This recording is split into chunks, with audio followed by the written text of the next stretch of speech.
Naya says, how to deal with an emotional detachment from a guy who I wasn't in a relationship with, but we did kiss and have a situationship. Like I said, for the young lady above, you have to go through a detox. You got to go through a divine detox.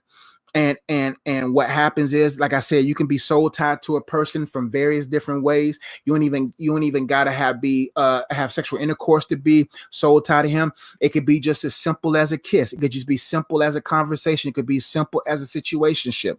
You see what I'm saying? So how do you deal with the emotional detachment? Is to reattach yourself back to God and your purpose. That's what's going to help, because the more you're productive in your purpose, the less time you have to think about them, the less time you have chance to feel emotions about them.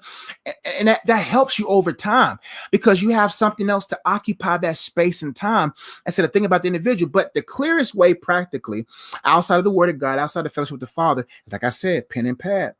Write down the person, write down the pros and the cons, write down why y'all not together, and keep that around you. So when you have a weak moment or whatever, you can go back to that list, to the truth, to the valid reasons why y'all not supposed to be. Because what happens is, if you leave everything in your heart and mind, if you leave everything to swim in there, insignificant things feel more significant, significant things feel even more insignificant, and there's no justification, there's no standard there.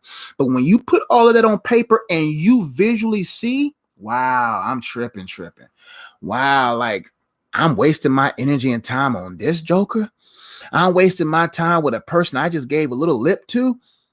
Man, it does something to your mind, because you took that fish out of the water of your mind and put it and watch it flap on paper, and then you realize, this thing was supposed to die.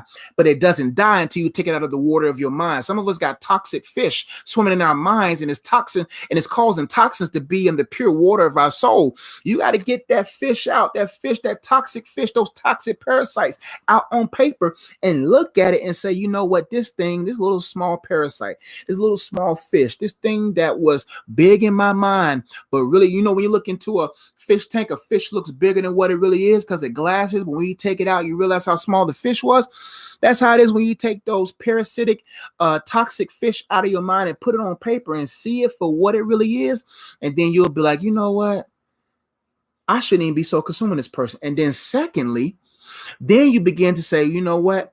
To ensure that the door is slammed here, I'm going to be more productive in my time. I'm going to be more productive in my purpose, because the more you get consumed with your purpose, the more you begin to recognize who cannot be a part of it. You see what I'm saying? So, good question.